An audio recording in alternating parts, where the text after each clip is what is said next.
you know, and it's called the booby prize. So being a demigod, it's like the booby prize because there's so much work.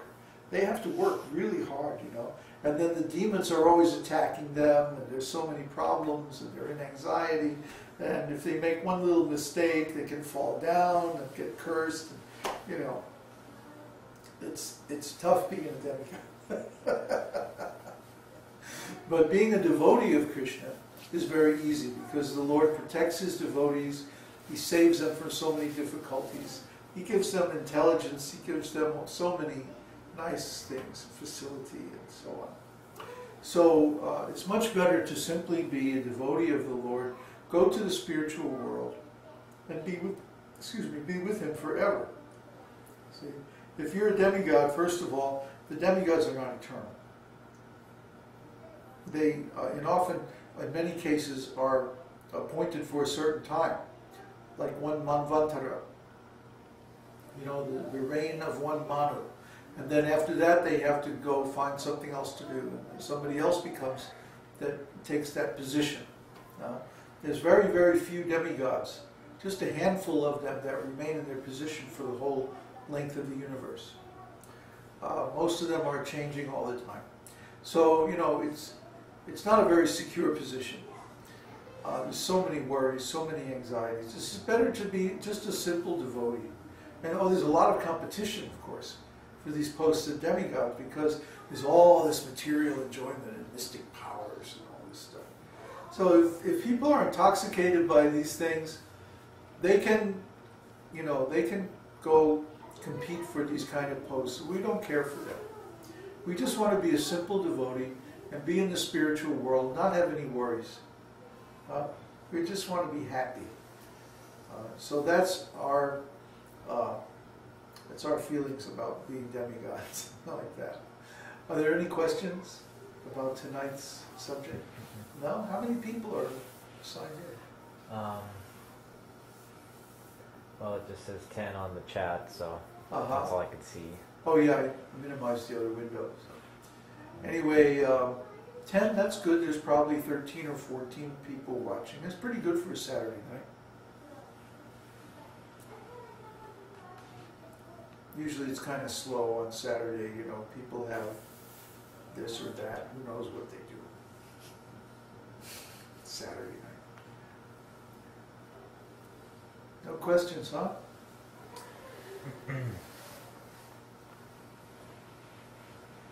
No. No? Okay. Got some kartals? Yeah, give me the bigger ones.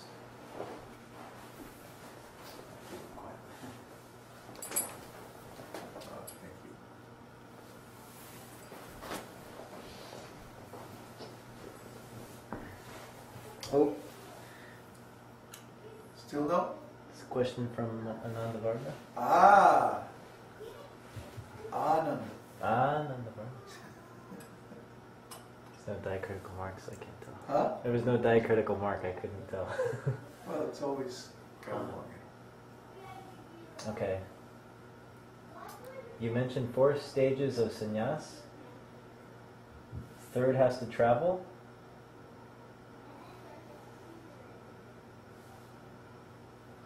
And my question is... Does it mean he is completely self-realized or fully? Oh boy. See, the social position that a person takes has nothing directly to do with their state of self-realization. Of course, it would be nice if the sannyasis who are preaching are self-realized. But it's not necessarily equivalent, you know, that when you become a sannyasi that you're self-realized. Of course, one should be spiritually advanced. But still, the position of sannyas can be filled by someone who is in the stage of regulative devotional service, if they're steady. See? In fact, the sannyasi, their duty is to demonstrate the proper performance of all these rules and regulations. So,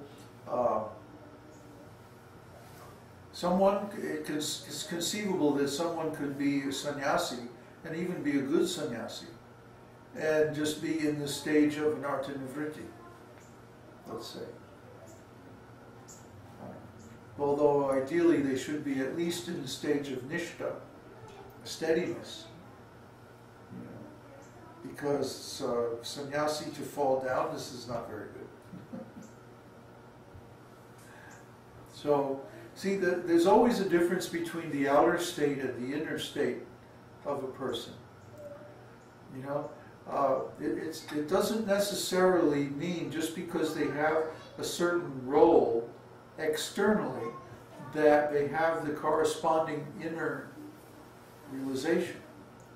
But we see this all the time, that people take a position and they're not really qualified for that position. So ideally, yes, it's supposed to be that sannyasis are self-realized. But in fact, we find that most of them are just, you know, maybe a little more advanced than the typical devotees or something like that. I find that most sannyasis today, you know, they are very political. What we have today in the Vaishnava world as a sannyas is not the original Vedic sannyas, because in Vedic times, when someone took sannyas, this meant that they were above all sectarian concerns. They could go anywhere. They could go, you know, they were not limited to a particular type of temple or a particular type of community. They could go anywhere they want. They had full freedom.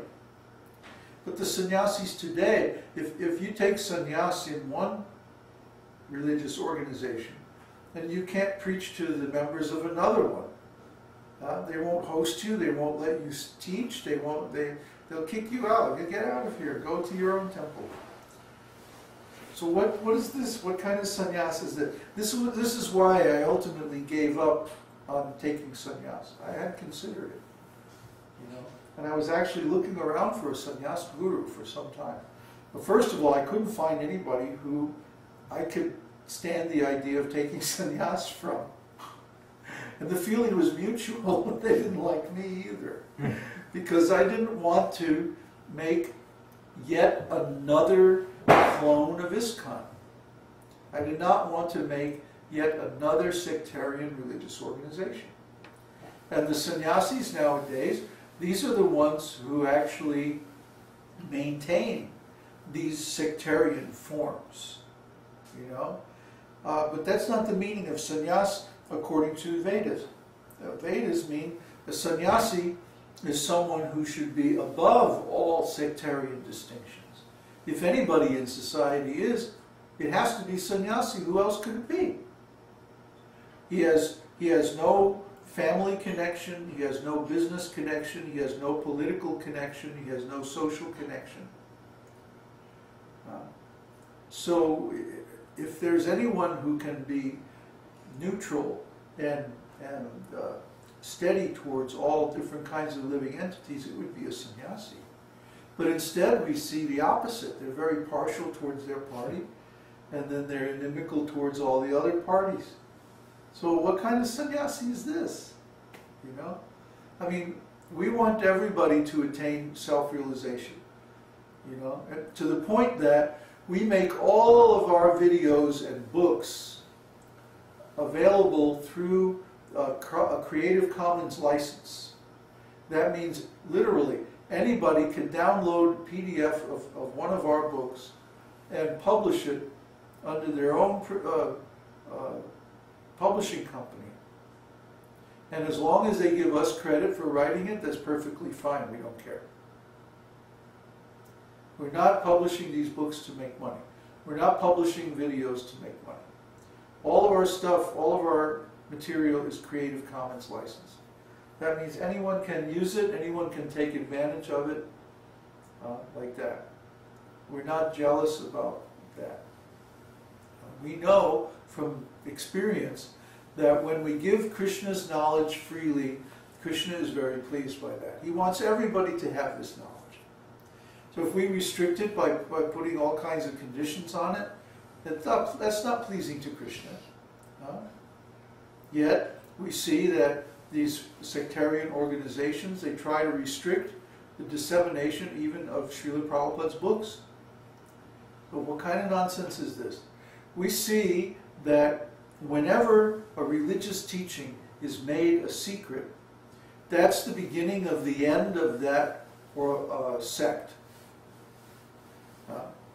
Whenever they make the teaching a secret, then that means they're discouraging other people from practicing it, from knowing it, from doing it. And because of that, their membership begins to shrink, and over time they completely disappear.